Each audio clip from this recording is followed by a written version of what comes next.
Hello, Angela Larson's Film Review Channel back again with reviews of new movies. Once again, I saw two movies. The first movie I saw was Peril. The second movie I saw was called Masking Threshold. Neither movie was fantastic, but one was okay, and one was really horrible. The first one I'll review is Pearl, the new film from Ty West, the follow-up to X, which was released earlier this year, and I didn't like very much at all. Thought that one was really boring, like a bad Rob Zombie movie, like 31, but worse. That movie wasn't poorly made or anything, it was just not very enthralling for me. So I wasn't even planning on seeing Pearl. But then I saw everybody loved Pearl even more than X, so I thought, might as well go see it. And I do think Pearl is better than X by about 50%. Significantly better than X, but not great. Barely good. Spoiler-free review. That. Spoiler review?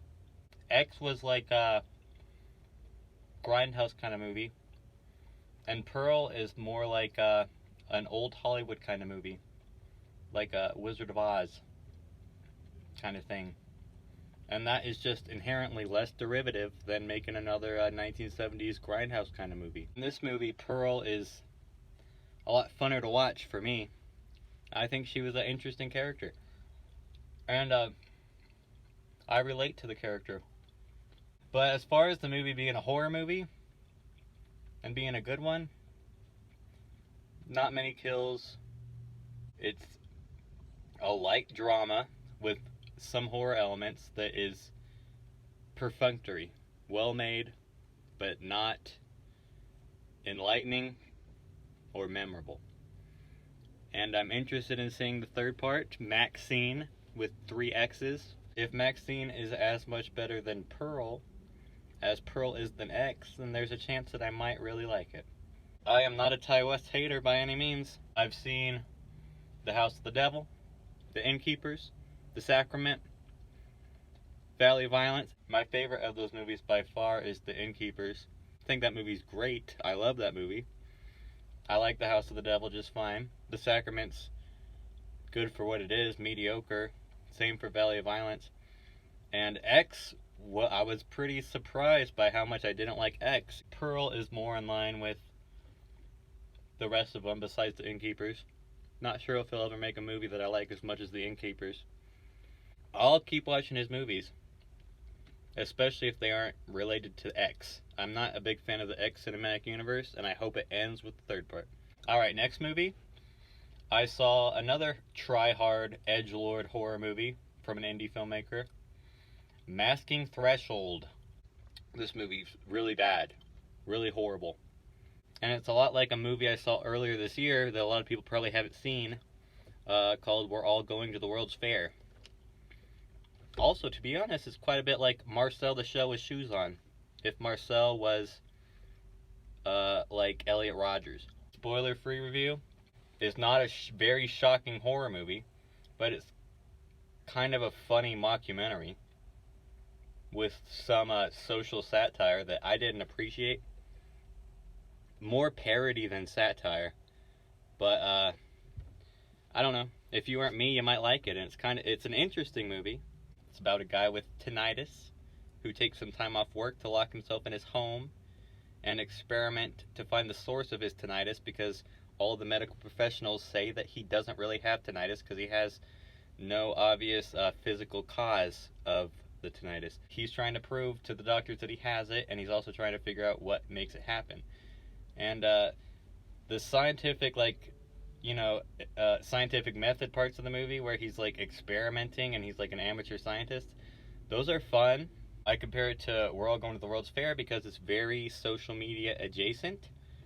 But whereas We're All Going to the World's Fair was a much vaguer kind of personal story that didn't rely on specific tropes and trends in social media, this movie, Masking Threshold, is about lol cows. It's about like people like Christian and Temple OS, YouTube schizophrenics like me, and it's pretty on the nose, pretty cringy. With all that said, the thing that makes this movie so terrible isn't the fact that it relies on social media trends. It's not the fact that it's about lol cows. It's not the fact that it's like a million other movies. A big part of the movie is the guy, the schizophrenic main character. He starts uploading content to YouTube, and almost immediately he starts getting interactions with people. He becomes a big lol cow. And if you know anything about the internet, that just doesn't make a lot of sense, because the content this guy is uploading is not something that would grab anyone's attention. There are a lot of people like this on YouTube, and most of them do not get a single comment. People like Temple OS and Christian, those are big outliers, and the reason that they became phenomenons is because they did so many crazy things with video footage, not just one video about hearing noises. There's a scene where the main character says, "A lady brought me over a homemade burrito." The film cuts to the burrito. It's a Chipotle burrito.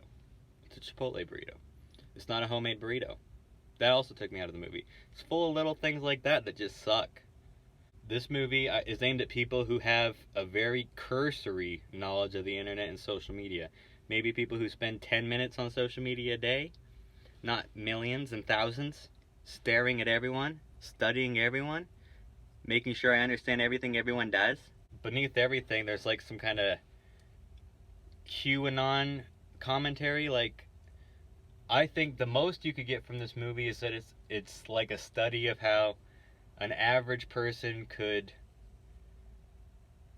fall into the QAnon rabbit hole without the movie directly addressing QAnon. Seems like the filmmaker is like kind of has an Antifa background, anti-fascist background.